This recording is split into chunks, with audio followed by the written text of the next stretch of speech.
Okay, so our next speaker is Dr. Danie Odendaal. He's a consulting veterinarian and also a director of a Veearts Network or Veterinary Network, and he has a vast experience on animal or plant herd health and production management. Dr. Danie, thank you for your time, and we're also privileged to have you as a presenter today. And we're looking forward to your presentation, as we know that you are going to talk about very important matters that's affecting the industry at the moment. Thank you, Elaine. I can just carry on. Yeah, the topic is quite daunting. Total prevention of insect transmittable diseases. When we work in biology, we very seldom say we can totally prevent, but in certain cases we do be able to prevent 99.9%. And in a case, we're going to talk a lot about lumpy skin, 3-day stiffness, and then Rift Valley fever, which is all three viral diseases, but they're totally different from each other, apart from the fact that they're all transmitted by insects. So total prevention in an example of lumpy skin is possible because it's an excellent vaccine. And then the other two, we will go into more detail. But I just want to start off, and I know there's some veterinary students and animal science students. All of you have seen this epidemiological triangle all your life, saying that there's 3 factors that work together. And if all 3 factors occur, then we see disease or disease condition. If just 2 of them occur and the 3rd one is not there, then that disease don't occur. So we always think this is just theory, but I'm going to take you through today with these 3 diseases. When we think about these diseases, we need to understand each individual disease very well in order to either prevent it or to limit losses. In this case, it's a virus disease, there is vaccines available, so it must be prevented. So just keep this in mind. We always think about the environment, summer rainfall area, the temperature. Are we in a very hot area or colder area? The winds, the soil, the mineral shortages, and then parasites. And the last one that we add to environment is farm management. We mustn't forget that. It's a big factor that influences disease occurrence. The type of animal, we're going to talk about dairy cattle today. The breed, age, stage of production, very important. For these diseases, the stage of production, very important, because it do have an effect, a huge effect on reproduction and on abortions. And then the level of herd resistance. So resistance is built up, and resistance may be the wrong word, is immunity over a period of time. And in the case of certain diseases, we can build it up by natural exposure. But for other diseases, the disease is too severe to wait for natural exposure. We need to vaccinate beforehand. And then lastly, the disease-causing organisms. So there we have to distinguish a lot between viruses, bacteria, and other disease-causing organisms, because there's a lot of other disease-causing organisms that fall outside of the bacterial and viral group as well. So anyway, keep this in mind always. What happened 12 years ago in South Africa that got us into action is the Rift Valley fever outbreak. And we're going to talk about Rift Valley fever. It's a epidemic that occur in a certain interval in South Africa. It don't occur on a yearly basis. The previous one before 2010 was in the 70s. That was just before I became a veterinarian, and we still had some lecturers that were affected by that outbreak, and the one pathologist was half blind due to that. When we looked at the disease occurring in South Africa the last time on a major scale, we saw the first cases in 2008. We sent through some disease warnings. Very few farmers heeded to that. Then in 2009, we have a few extra cases, and then in February 2010, we had the major outbreak right through the central parts of the country, affecting mostly sheep, the sheep producing areas with high abortion rates and mortalities. And that led to the development of the disease reporting system for private practitioners, because there was nothing like that in place at that stage.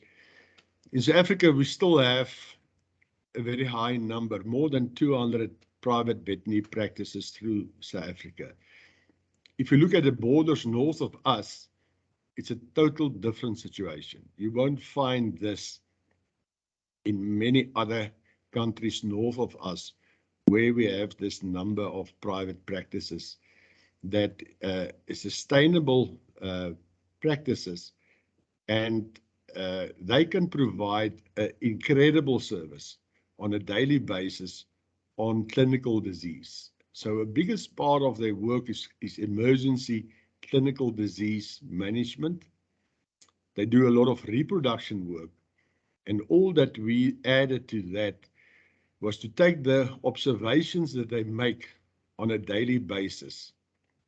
Every one of those veterinarians see 5 to 10 different disease cases a day, times 30 days, times the number of veterinarians, and that will tell you how many observations we can make about diseases in the country. And if we can put that together in a very simple format, then we have a real-time disease reporting system, although it's still an informal system. It's just part of what the veterinarians observe and their own opinion about that disease. So at the moment, there's about 160 livestock veterinarians or veterinary practices that report. It's actually more veterinarians, because many of these practices have more than 2 or 3 veterinarians in them. We do the project in association with RUVASA, the Ruminant Veterinary Association of South Africa, and Fafa Malang that gave a lecture earlier this week. He's driving the system. He's the man who makes sure that the vets report. So it represents a countrywide disease occurrence for that month, for that year, and then I'll show you over the last 5 or 6 or 7 years that we build up a picture of the disease reporting. So Veterinary Network, myself, have developed the electronic system and operate the electronic system. That's the back end of the disease reporting. So very simple. When we report per practice area, so that is the problem at a district basis, we initially list the disease conditions that's in that area. Then we do monthly reporting of those listed diseases. And if there's a major crisis, there's an immediate notification to the system. So firstly, we just list the disease. There's a whole list that you can go down on parasites, on tick-borne diseases, on viral-borne diseases, and then you just go on the back end and you're going to list the disease that's in your practice area on a historic basis, and you're also going to allocate importance to that disease and how do you handle that disease. Then there's the monthly reporting. So the end of each month, we try to do it right through the month, but the vets normally get to do this at the end of the month. We try to have it a real-time thing, and with the app that I'm going to show you, it's possible basically to report anything that you see for a day. So if you open up the monthly disease reporting on the computer, not on the app, you can report there for that specific month, and you can also see what you have reported for the previous months, and we allocate an importance to that. And then the thing that we actually want to drive more and more and more is to immediate notification of an important disease condition. Now with foot and mouth disease being in the Southern Free State, we've never ever had it there. We never thought we will have it there. This system become more and more important. So if we then go down, the system is very simple. A lot of people will tell me it's too simple. You need to qualify the diseases more. And I tell them, you try and get 160 vets to report by just clicking a button. And it's already difficult for them. I would have loved to see much more detailed information about each case, but it's not a problem. We have to be practical. So we have a very simple scale. If there was no case, nothing is reported. So it's a green. A small problem, we just say a single case, single farm. A medium problem, more than one case, and a major problem, which we will talk about, a crisis or outbreak, is a red. So basically, there's a app for the reporting, and it has all the subsections, and you click on a subsection there. If you click on that subsection, it will open the subsection, and there is all the internal parasites, and you click on one of those parasites. In this case, it was sheep, wireworm, and then you have to choose the species, and you have to choose the importance. That's all you need to do.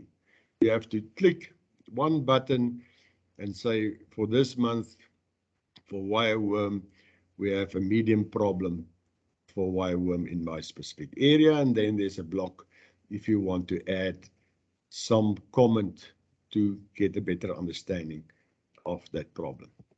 So that is a very simple system. The feedback that we give to veterinarians is through the disease reporting map. FAFA set up a map every month for the whole country for every disease. The veterinarians themselves can go onto the computer where they report the disease and look at the distribution map of the diseases for the last 12 months for their specific area.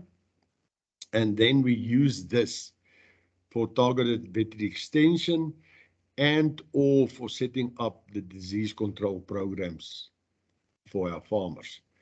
So there's just an example for lumpy skin disease that we're going to talk about. For each province, it will tell you for that specific month what reports was there, how many vets have reported, and what is the level of importance of the disease, who are the vets that have reported, and the importance in the area, one being a yellow. So that is all working and going. So for each veterinary practice, they can go onto the system. This is a report that's immediately generated for them, and they can look at the last 12 months. We're going to talk about lumpy skin and 3-day stiffness. This is a real case example of practice in the Eastern Free State, in the Veearts, and you'll see lumpy skin was a major problem for them. Must it be a major problem? No, because the vaccine is nearly 100% effective, and 3-day stiffness also quite a problem for them this year. If we look at the rest of the report, which is what I'm doing, I'm going to look at one disease. Remember, the previous one was the veterinarian, and there's a long list below this of all the diseases in this area and as they occur.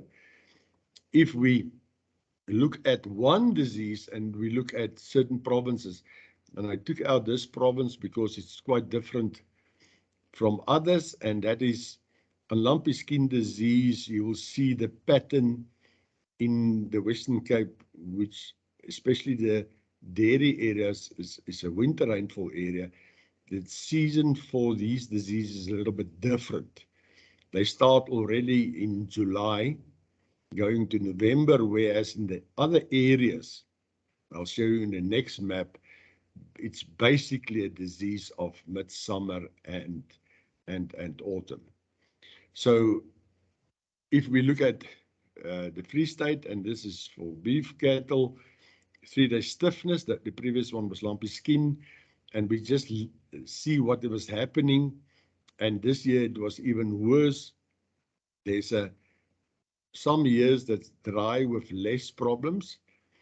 Then late summer, autumn, the bigger problems in 3-day stiffness, much bigger problems in 2020 and 21 and 22 for this disease. So that simple one block that the veterinarian fill in on a monthly basis suddenly give us an overview of what's happening.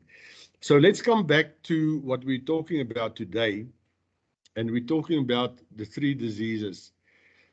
Lumpy skin, and this is the maps that FAFA develop on a monthly basis, and we know that we normally have a peak in the disease in February, late summer or beginning of the autumn. That is when we have the most insects, flying insects that transmit the disease around. And as you will see, lumpy skin, totally preventable disease, a big problem again this year in many practice areas. 3-day stiffness, and you'll see very much the same picture as lumpy skin, maybe with a little bit of a difference in the Western Cape. You see that in the Western Cape in February there was nothing because it's dry at that stage in the Western Cape. Eastern Cape with the late good rain in certain areas. I know there was areas that was dry, but this part of the Eastern Cape had very good rain. 3-day stiffness was a major concern, and it would have been a major concern, especially in some of the dairy producing areas where we produce from grazing. And then the clear picture, Rift Valley fever. We were very worried last year. Actually, yeah, the end of last year and beginning of this year, we had much more higher rainfall in this areas, this Northern Cape area. And this is where the mosquitoes, the Aedes that carry this virus, survive outside of the big pans. And if those pans fill up and they push over the walls, those mosquitoes hatch, and it normally can give rise to a new Rift Valley fever outbreak. We had the rainfall this year, and we were saved by one thing. We didn't have the heat units. It was not hot enough. There was so much rain and so much rainy days that we didn't have that outbreak. And again, we sent the warnings out. Very few people really heed that warnings. But that is what the system is for the farmers who want to comply, and we'll talk about the vaccination program at the end of this. So let's focus on these 3 diseases, all insect-borne. Very important then in dairy production, because in dairy production there's a lot of insects around, just due to the animals being close together and breeding grounds for those biting insects, flying biting insects. Lumpy skin disease, many areas been affected. The dairy areas in the Western Cape, 3-day stiffness, incredible problem in the dairies the last year in especially KwaZulu-Natal. And then luckily Rift Valley fever. Our last big outbreak was that 2010 one. But that means just one thing. That means that most of the animals that we have now as adult animals was born after 2010. So they've never been exposed and they've never been vaccinated. we sit with a naive population of animals that once this disease come around again, that whole population will be naive and highly susceptible if they were not vaccinated as young animals, just to secure a baseline immunity. Okay, so lumpy skin disease, the first thing I said to you, when we look at diseases, when we look at disease prevention, we go into the specific disease in all detail. And I think some people don't know why vets spend 6 years at university, because every single disease differ. You know, we've seen in the last 2.5 years, people talk about immunity and diseases and vaccinations as if something is general. No, there's no general principle.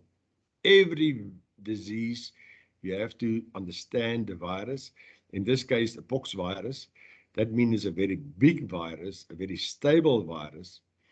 And it also means that the body can see the virus very well when get infected and produce very effective immunity against this disease, which is lifelong. The same thing with the vaccine, the modified live vaccine. It's a milder strain of the virus that we can use in the vaccine. It will multiply in the animal, producing very good immunity. And normally with a second booster a year later, it gives you lifelong immunity. Nowadays, in dairies, we normally don't take the chance. We do keep on vaccinating this. But in my beef cattle herds, I only vaccinate the young animals, the replacement animals. And once they're adult, I will only vaccinate if there's a disease in that specific area or adjacent farms. Okay, so the first thing is we always look at the disease-causing organism. We have to understand this virus. How do it survive in the environment? Is it important? In this case, it's not really important. It's mostly transmitted by insects. There's a very small chance that it can be transmitted by saliva and milk, but that is very, very small. The main thing is biting insects, and lately we also learned that even ticks can transmit it from one animal to the other. It can survive in semen, so if the animal is not tested, when we collect semen and freeze them, it can go through there. But the main one, and normally we have to not disregard the other routes of transmission, but we have to focus on the absolute main ones. That's biting insects and ticks. So the livestock affected is cattle. It don't affect our other species. It only affects cattle and no effect on humans. In the summer rainfall area, mostly we see it in summer and autumn. We sometimes see aberrant cases depending on the environment outside of those seasons. In the winter rainfall area, yes, we see it in spring, basically, during the rainy season, and as soon as the temperatures rise with them. Okay, so the incubation period, and this interesting thing I'm going to take you through because there's some principles I want you to understand when we look at the incubation period. That means it's the period after the virus is transmitted to the animal, and now slowly it starts spreading through the body to the pre-deleted organs or cells. Every virus targets other cells. So it will now start spreading through the body and then start multiplying up to the stage when there's enough virus and enough damage that you suddenly see diseases. Then you see the clinical disease. So the period before you see clinical disease can be up to 2 weeks. This virus targets skin cells and mucosa cells. So all the lining on the outside of the animal and the lining on the inside of the animal. That is what's targeted by this one. There's typical nodules, full skin thickness. It go right through the skin up to the subcutis. And the internal organs, it will have the same lesions, but now on the mucosa. There is not that strong epithelium, so it will make a ulcer at the end of the day after it destroyed that mucosal cells. Very high percentage of susceptible cattle can be affected. If we move animals from an area to where the disease don't occur, especially dairy cattle, to an area where the disease occur, up to 100% can be affected. We normally see in our beef cattle herds 10-15% of the animals not being vaccinated affected, but in susceptible dairy cattle, especially in jerseys, it can be very high. Animals develop a fever, so they're sick. Apart from the lumps that you said, they're sick. They don't want to eat. They are lame all over, in all four legs, because there's a fever reaction. And if they're far pregnant, they can abort. There's also a pseudo-lumpy skin disease. There's a bovine herpes virus 2 that we sometimes see in herds where we follow a good vaccination program, and then we still see this lump sometimes, but it's not full skin thickness. It clears up on its own. Body develop immunity against that, not a major temperature reaction, and also the animals is not very sick. You just see the skin affected. Main effect on dairy production, drop in milk. Remember, inside the udder, there's also a lot of mucosa, starting at the teat canal. So that virus also affects that mucosa. And therefore, you can also get secondary bacterial infection in any organ where that initial wounds was formed by this lumpy skin virus. Further loss in milk production due to abortions. And in dairy cattle, those cattle don't, most of them will survive, but they just don't become cattle and productive cattle again. So it's very important for this disease not to occur at all in a dairy herd. So the vaccine is highly effective. It's a attenuated live vaccine, very, very effective vaccine. In some cases, farmers say they see a little bit of a reaction in the animals when they vaccinate them for the first time. And that's because this vaccine is very potent. If you want to give it, you have to give it for the first time in heifers that's not pregnant. You don't want to start with pregnant animals and expose them for the first time to a live vaccine. The last thing is we always look at treatment. There's absolutely no treatment for lumpy skin disease. Absolutely. People would try everything, but this virus will run its course. The only thing that you can do is do some symptomatic treatment, make it feel better with anti-inflammatories, give some antibiotic that you don't get secondary infection of those wounds. But this disease will only go over after the body have developed immunity. And that's very typical of viral diseases. Again, as humans, we've been through that for 2.5 years now. We know that 99.9% of people would build up immunity and survive. So in lumpy skin, this is the picture. And with this picture, we have to decide, do we want to have the disease on the farm, or are we going to use the vaccine effectively in a planned approach to prevent this disease? The only other type of prevention in cases where we haven't vaccinated animals is possibly to spray them with a ticicide, with a dip on a weekly basis to prevent the biting insects. But as we know that dips maybe prevent ticks for 1 week, in the case of biting insects, it's less. That protection period, if you use something like deltamethrin, is just an emergency use. You basically have to spray the animals twice a week if they haven't been vaccinated, just to stop an outbreak to prevent transmission. So that is not long-term. You will get resistance very quickly. We have the vaccine and we have to use the vaccine. So this is from the Western Cape, the dairy cow, and get affected. The lumps in the skin, a lot of them in the neck, in the head, but the whole body. And there you can see one of the lesions in the mucosa of the nose. So that same lesions then will have further down the reproductive tract, the GIT, the intestinal tract, and the, like we say, down to the lungs. This is also from Western Cape. Now, in the last year, in the disease reporting, the picture coming from there.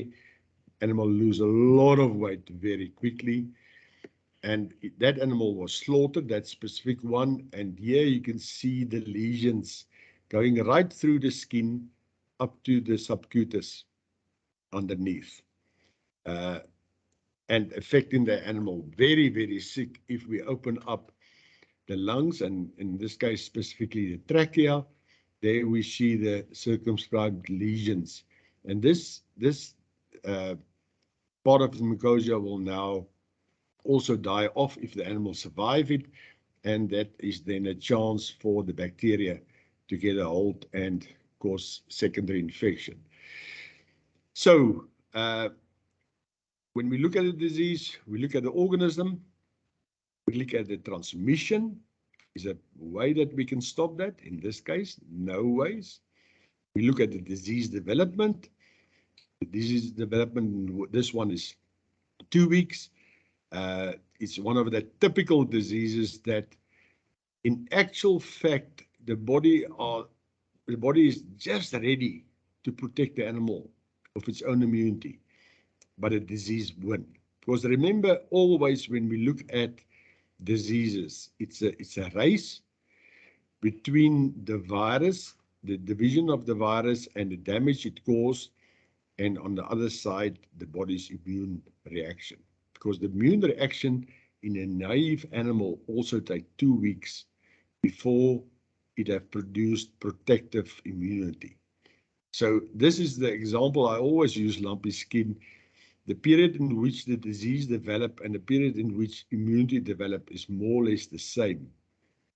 So in many animals, the immune system will win and you won't see any signs. And in other animals, the disease will win and you start seeing the lumps. And as soon as you're seeing the lumps, you just have to keep the animal alive because the immunity will kick in.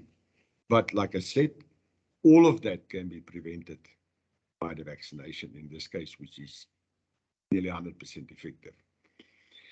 Very distinct and visible signs of disease in the clinical affected animals. So you can't miss this disease without what nodules that go right through up to the subcutis. So if you try to pick up such a nodule, you will see it's fixed there, not like pseudo-lumpy skin. Okay, so always remember this with any disease, and it's also important for vaccination. There's a process in which this virus targets certain cells and then multiply until it did enough damage to show the signs of disease. On the other hand, at the same time, when that virus enters, there's a process that takes place, and that is for the large white blood cells to identify and break up, infage this virus, break it up into its pieces, push it to the outside of the big white blood cell, for the small white blood cells to come and take an imprint of that genetic code, which activate the small white blood cells to divide into different cells for different reasons. The B cells, that's going to form antibodies, the T cells, that's going to form killer cells, and a killer cell is the one that will identify a cell where there's already a virus in it, and it will destroy the cell and the virus. Antibodies basically work just in the blood and the interstitial space. They don't go into cells. And then always there's a lineage of memory cells. And that's the important thing that we have to remember with vaccination. There's memory cells formed. So this process of development of immunity under natural conditions, as well as under vaccination with this vaccine, take 2 weeks. So if the animal at this stage is healthy and not affected, and we vaccinated, by 2 weeks it will be fully protected with circulating antibodies for a certain period of time and with memory cells. So this is not a naive animal anymore. So it's a total different animal that we worked before as a naive animal. So just in your mind, whenever we look at a disease, the next one we're going to look at is 3-day stiffness, bovine ephemeral fever. There, these two processes look different because that virus disease develops much faster. It will cause already just after a week clinical signs. The incubation period is short. That means the body is not there yet in developing immunity. And that's why the animal is only sick for 2 or 3 days. And then suddenly the immunity kick in and the animal become better. That's why we call it 3-day stiffness. The disease development process was just that much faster. If we look at the last one, Rift Valley fever, totally different. Totally different. It's a fatal hemorrhagic disease in young animals or newborn animals. So within 1 to 2 days, there's enough viral replication and damage done.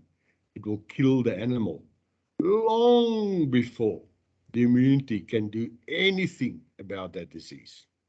That's in young and newborn animals. At the same time, it will also in the adult animals cause high fever. They can handle the virus a little bit better. The mortality rate is lower, but it caused that abortion storm then. So that is the principle that you always have to remember, that when we vaccinate a naive animal, we need 2 weeks before we can have protection. That's why we will never want to vaccinate in the face of an outbreak. We've seen different things happening in the country last 2.5 years, but you never vaccinate in the face of an outbreak. The animals need to have immunity developed when they're healthy. When an animal's been vaccinated before, say for instance lumpy skin disease, we vaccinated the animal after weaning once. We have developed memory cells, and now we never vaccinated again, and suddenly 5 years later there is an outbreak on the adjacent farm. If we vaccinate those animals now again, even if, because it's 5 years ago, within 2 days, the memory cells will be activated. So we don't have to go through this whole process of identification and differentiation of cells. Only thing is we activate memory cells and immediately we will have B cells and T cells that's activated. Okay, 3-day stiffness. It's an ephemeral virus. Different. This virus come in the incubation period just over a week, but in certain cases as short as 48 hours. Transmitted by mosquitoes, other biting insects. Again, only a problem from cattle. We don't see it in other species. And the same, it's also late summer and autumn, in the summer rainfall areas, especially in the autumn, when there's high levels of insects. And again, depend on the rainfall and temperature, both. It's just high rainfall, low temperature, we have less flying biting insects. This virus targets the endothelial cells of the small blood vessels. So anywhere you have small blood vessels, this virus can target it, and specifically what we see then is the endothelial cells of the joints, and that's why the animal is so stiff. But it has a severe effect then on the udder with the small blood vessels. There, a sudden drop in milk production, and in many cases that milk don't come back for that lactation. So major effect on dairy cattle, much more than on beef cattle. Beef cattle, the milk production will affect the calf, but in dairy cattle, it will affect the farm itself. Weakness of the animals, a little bit of saliva flow, nasal discharge, just animal that looks sick. You find the fever right up at the start of the disease, but there's not much else in the disease in the animal wrong. If it's a beef cattle, then this weakness, you don't want, and stiff, you don't want to walk. In dairy cattle, severe drop in milk production, very easy to see. It can be confused with milk fever because this disease also causes a drop in the calcium, the blood calcium levels, and therefore the animal go down. And in dairy cattle, very susceptible dairy cattle, we also get another complex disease where we get lung emphysema. To such extent that the alveoli break open and the air bubbles go into the lung and then go through the lung to the thorax and then up the body, and it stops below the skin on top of the animal. So that's the worst case of serious stiffness that we see in dairy cattle. I've never seen that in beef cattle. So very fast reduction in milk production, and we can also cause abortions in late pregnant animals. The vaccine here is different.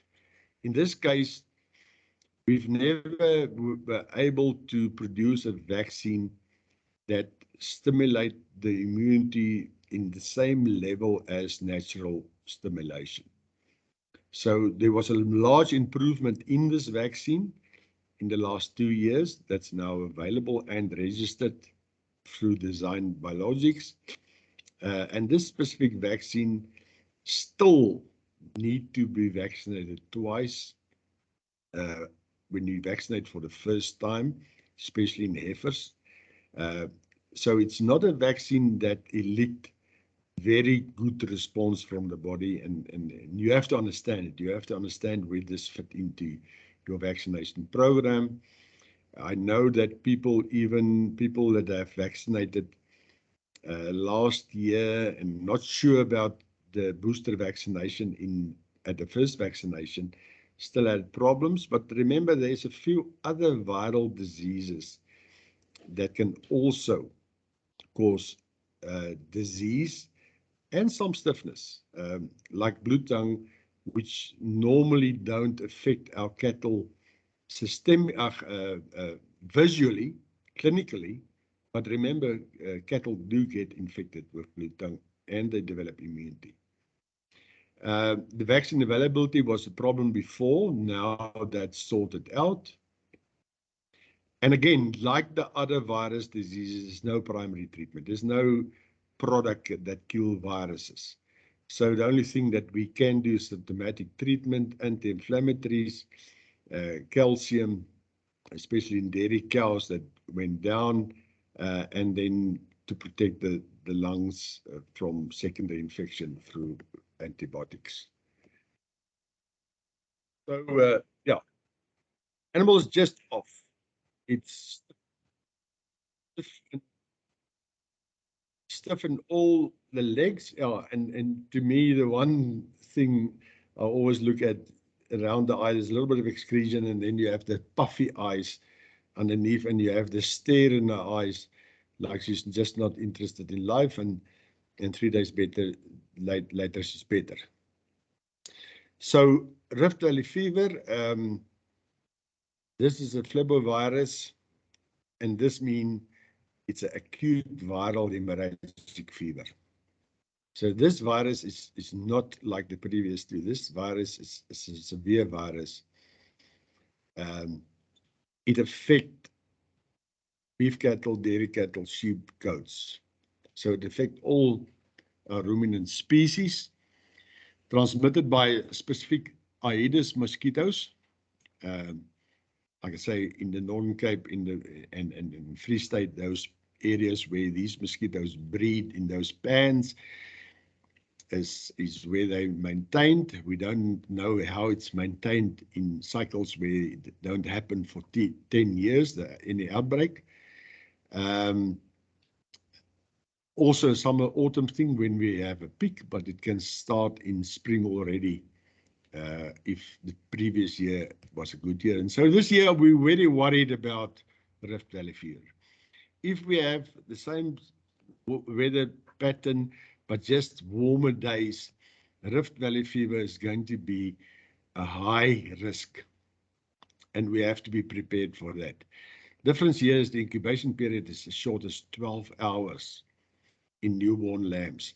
As that lamb is born and still wet, the mosquitoes will attack it and transmit the disease, and they will die within a day or two after that. We see a lot of abortions, especially in sheep. The liver is one of the main organs targeted by this virus. That's why on post-mortem we see this yellow liver, and we see abortions in yellow livers and dead young animals. We know that we are in trouble because this disease is also transmittable to humans. Number of vets been affected, vet students been affected in the previous outbreak, and a number of vets also have died of this virus. So very high fever, weakness, anorexia. We said it's a acute viral hemorrhagic fever. In young animals, they just die. There's no much signs that we see before they die. In animals that survive, in older animals, you can have this other signs. And then typically the yellow change in the liver and in the carcass as well, depending on how long they survive before they die. Rapid reduction in milk production, that's in adult animals. They would normally survive this, but it will cause most of them to abort if they're totally naive and never been vaccinated. We have two types of vaccines, actually three.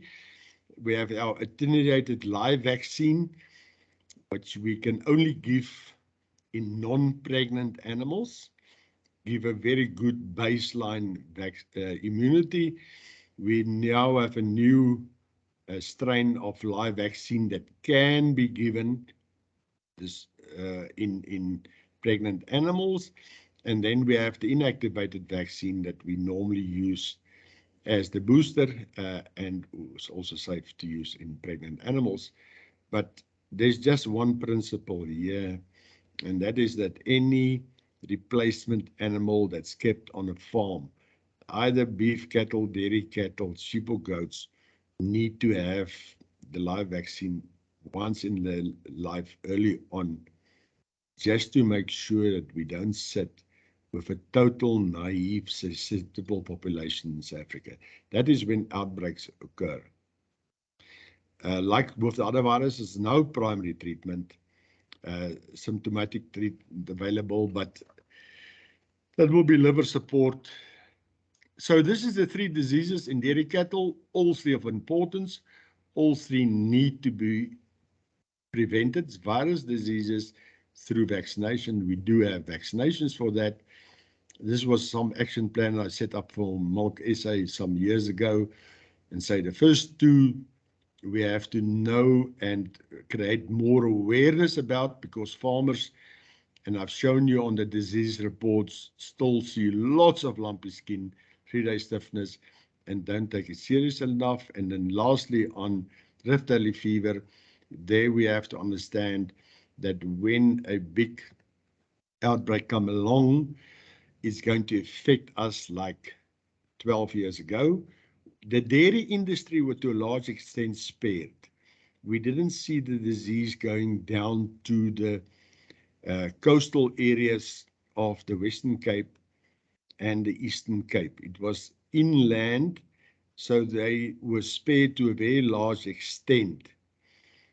But in my mind, the one vaccination in young heifers that you still want to do as a policy, risk policy aversion, is Rift Valley fever before they're pregnant for the first time, just to make sure you don't sit with a susceptible population. In beef cattle, the system that I've developed to use the disease reporting and bring that together with that first slide I showed you, the epidemiological triangle.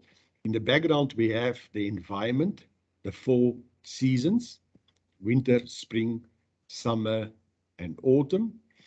We can plot the stage of production, our hosts, in this case, beef cattle. Where do they calve? When is the calves 3 months old? Young animals, when are they 7 months old? The same with the winter calving season.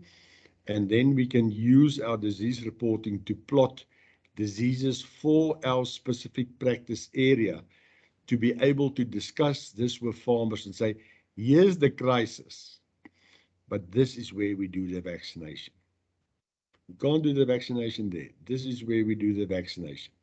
So this overview that I developed give you a very specific, and you have to have it up in your practice and adapt it for your specific areas, because some areas will have red water, other areas not. Some areas will have liver flukes, and some not.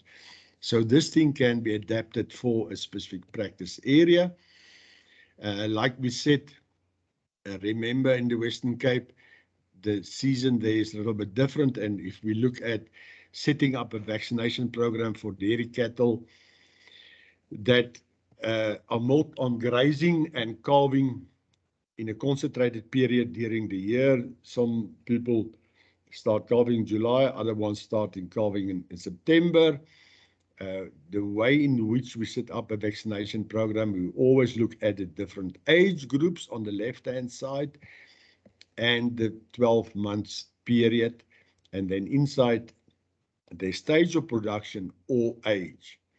So in dairy heifers, replacement heifers, we would always, before we breed for the first time, want to bring in lumpy skin and Rift Valley fever live and a 3-day stiffness and 3-day stiffness booster. That is the minimum. When a heifer is a year older and they're pregnant already, before they're going to calve, we're going to give a booster for those 3. In this case, we use the dead Rift Valley fever, and that to a very large extent will last them for a lifetime, except if there is a specific problem in the area. Because once you've done an initial vaccination and a booster, and you don't vaccinate for 3 or 4 years, you can vaccinate in the face of an outbreak. Because within 2 days, the animals will have immunity, no effect on their reproduction and pregnancy status. What we do in many areas, and that depends on the veterinarian and how big is the problem with lumpy skin, after we've done this, we carry on with our lumpy skin disease vaccination in the adult animals on a yearly basis. I in the last 2 years, had such good confidence on my initial lumpy skin vaccinations that I stopped vaccinating in the adult animals. And remember, as veterinarians, we don't want to try and always push the most number of vaccinations. We basically want to monitor, determine the risk, understand the disease, the virus, the transmission process, and the disease development, and see how best we can prevent it with the minimum inputs. Thank you. Any questions?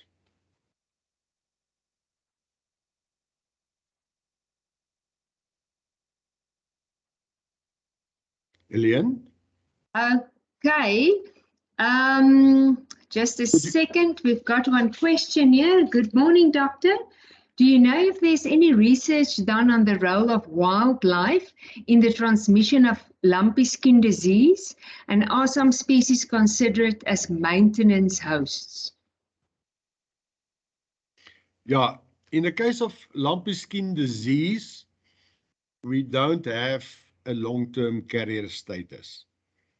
It's incredible. In this disease, the body develops very good immunity against the pox virus, and then that animal will have lifelong immunity, and after a period of time it won't carry the virus anymore. So carriers of the virus long term is not the maintenance form. It can be game can be infected on a continuous basis, susceptible game, and the virus multiply in them, and the insects pick it up from there without them showing much clinical signs, but very little research. You can just think about our number of species in wild herbivores that we have was done in that maintenance of lumpy skin disease. The work that was done on ticks that can possibly transmit lumpy skin disease was the last new work that was done, as far as I know. Okay, thank you. And then you've got a thank you here on your clear information that you provided on the vaccination of those 3 diseases. And the person also asked for the presentation, but we will make the presentations available after the dairy school as from next week on the student portal, as well as on the MPO website, and we can always forward it to you. Any other questions or remarks? You can use the raise your hand button as well. I hope everybody heard me, because, you know, if you talk on this new format, after time you're thinking you're speaking to yourself. So I would be glad if there's any reaction from the audience. Yeah, I suggest that here we've got a hand. Reindeer Groenewald, thank you. You can unmute yourself and ask your question. Yes, doctor, I want to know from you, what prevents farmers not from vaccinating for lumpy skin? It's always better to take preventative measures, am I right? What prevent them? That's right, doctor. Yeah, you see, for some diseases, viral diseases, we had a problem in the last year, 2 years, 3 years on availability of vaccine. And they could use that as an excuse. But in the case of lumpy skin disease, there was never a shortage of vaccine. There is now, apart from OVP, private companies that also make the vaccine. No, I think it's awareness. The whole thing about the disease reporting was to create awareness. Also, our ideal is to create a early warning system, but to create awareness. And when you get into practice, you're going to spread that awareness for the first 5 years very enthusiastically, and then for the next 5 years less enthusiastically, and then for the last 20 years of your career you're just going to give up and let them become sick. That's what's happening. Yeah, I can't answer you after 36 years in practice. I can't answer you why, with such clear-cut information available, that and such a good vaccine, that there will be still a farmer that have neglected to vaccinate. This is an ugly disease to see, lumpy skin. It's a major welfare problem. You don't come into a herd, you don't know what to tell the person except, listen, I've told you. This all could have been prevented. Okay, then you've got 2 thank yous here from Emma Sillier saying, thank you, Doctor, for your introduction to the reporting system and for your information session, as well as Susanna Lessing saying, thank you, Doctor, for your clear presentation. So we've got another hand, and that person can just please unmute and ask your question.